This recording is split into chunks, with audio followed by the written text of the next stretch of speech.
जेव्हा आपण आहाराचा आधुनिक पद्धतीने विचार करताय, उपवासाची काही व्यवस्था त्यात आहे का? जपनीज सायंटिस्ट आहे, त्यांनी ह्याविषयी शोध लावला. ऑटोफेगी असं नाव दिले. ऑटोफेगी म्हणजे काय? भारतीय आहार व्यवस्थेकडे जर का बघितलं तर उपवास हा सुद्धा आपल्याकडे अगदी एक प्रिय बाब समजली जाते. जगाला दाखवून दिलं माणूस उपवास केला तर तो मरत नाही, हे गांधीजींनी दाखवून दिलं. तुम्ही जर 16 तास उपवास केला, 18 तास उपवास केला तर हे ऑटोफेगी.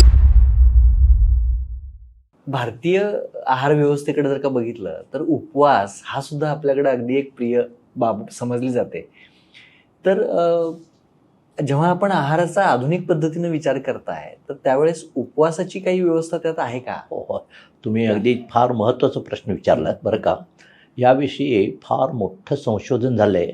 त्याच्यामध्ये योशिनोरा नावाचे एक जपनीज सायंटिस्ट आहे बरं काय. त्यांनी ह्याविषयी आपल्या आयुष्यात शोध लावला की त्यांनी त्याचं नाव दिले, शोध लावल्याचं त्याला ऑटोफेगी असं नाव दिले बरं का.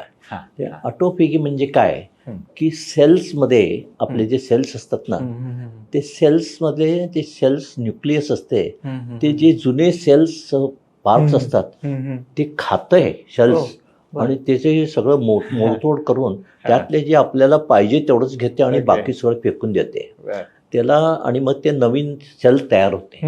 त्याला ऑटोफेगी म्हणतात.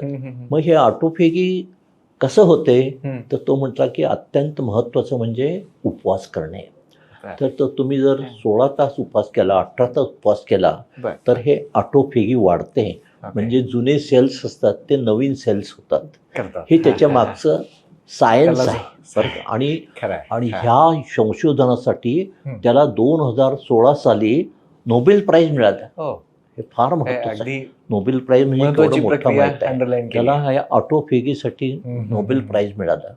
आणि त्यामुळे ते उपवासाचं महत्त्व जगभर प्रसिद्ध झालं तेव्हापासून. आणि त्याच्यापासून नंतर दुसरं त्याच्या उदयाला आलं की इंटरमिटंट फास्टिंग असं एक नवीन टेक्निक सुरू झालं. इंटरमिटंट फास्टिंग म्हणजे काय की फास्टिंग मधले अनेक प्रकार आहेत. काही आपण आठवड्यातून 1 दिवस फास्ट करतो किंवा आठवड्यातून 2 दिवस फास्ट करतो. गांधीजींनी 42 दिवस केले होते आणि जगाला दाखवून दिलं की माणूस उपवास केला तर तो मरत नाही, हे गांधीजींनी दाखवून दिलं. तसं उपवास केला तर चांगला आहे शरीराला. आणि उपवासाचे अनेक प्रकार आहेत. त्यातलं एक इंटरमिटंट फास्टिंग म्हणून एक नवीन उदयाला आलेलं आहे आणि ते चांगलं आहे. इंटरमिटंट फास्टिंग म्हणजे काय की तुम्ही दिवसातून 16 तास उपवास करा किंवा 18 तास उपवास करा किंवा 20 तास उपवास करा. ह्यातलं जे 16 तास उपवास करा ते हे चांगलं आहे. कारण रात्री 8 वाजता जेवण करायचं आणि दुसऱ्या दिवशी 12 वाजता जेवण करायचं. म्हणजे 16 तास उपवास झाला.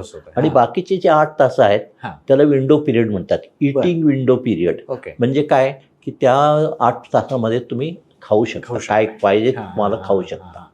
म्हणजे त्या 8 तासात खायचं आणि हे 16 तास उपवास करायचं. पण सकाळी 16 तास उपवास काही लोकांना होत नाही तर मग ग्रीन टी घेऊ शकता म्हणतात. किंवा मग मी म्हणतो किंवा अजूनही ह्याच्यात थोडंसं केलं की तुम्ही 1 कप चहा घेऊ शकता, थोडंसं साखर न घालता किंवा साखर अगदी थोडंसं घालून तो चहा घेऊ शकता, थोडंसं दूध घालून थोडंसं फ्राय असं. तर ह्याला इंटरमिटंट फास्टिंग म्हणतात. पण आठवड्यातून 1 दिवस केले तरी चालते, आठवड्यातून 2 दिवस केले तरी चालते, आठवड्यातून 1 दिवस सुद्धा उपवास आपण पूर्वज करतच होते. ते अगदी चांगलं आहे. आठवड्यातून 1 दिवस उपवास करायला काही हरकत नाही. पण आपल्याकडे काय उपवास म्हटलं की इतर गोष्टी मगाशी आपण जी टाळायची गोष्ट म्हणलो, उपाशी दुप्पट खाशी म्हणतो तसं होते. तसं ते उपयोगाचं आहे. तर उपाशी अगदीच तुम्हाला वाटलं तर एखादं सफरचंद किंवा अगदीच विशेष. आणि त्यात एक थोडे काही हे आहेत, प्रॉब्लेम्स आहेत त्याचे. एक म्हणजे डायबेटिक माणसाने इंटरमिटंट फास्टिंग करणं जरा धोक्याचं आहे. कारण हायपोग्लायसिमिया होऊ शकते. आणि इव्हन उपवास करणंच डायबेटिक माणसाच्या दृष्टीनं थोडंसं धोकादायक आहे. हायपोग्लायसिमिया होऊन उपयोग नाही. हायपोग्लायसिमिया झालं तर मेंदूवर त्याचा दुष्परिणाम होतो. त्यामुळं हायपोग्लायसिमिया करायचं नाही किंवा हायपरग्लायसिमिया उपयोग नाही. त्यामुळं दोन्ही त्या टाळायचं.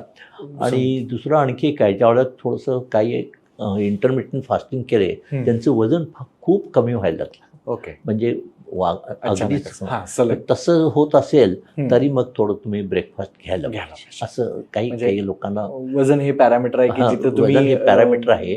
वजन थोडं कमी झालेलं बरं. हा. फॅटी अगदी, माणसं अगदी. असतात तर हा, हा, हा. त्यांच्यासाठी वजन थोडं कमी झालेलं बरं, ओके पण अगदी कमी होणे उपयोग नाही त्याचा. बरोबर असे दोन आहेत.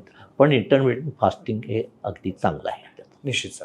आणि फास्टिंगच चांगलं आहे म्हणजे. म्हणजे जो उपवास आहे तर ते सुद्धा खरं तर आपली व्यवस्था आहाराच्या व्यवस्थेतलाच एक भाग आहे एक असं भाग. आपल्याला म्हणता येईल. बरोबर. काय अर्थ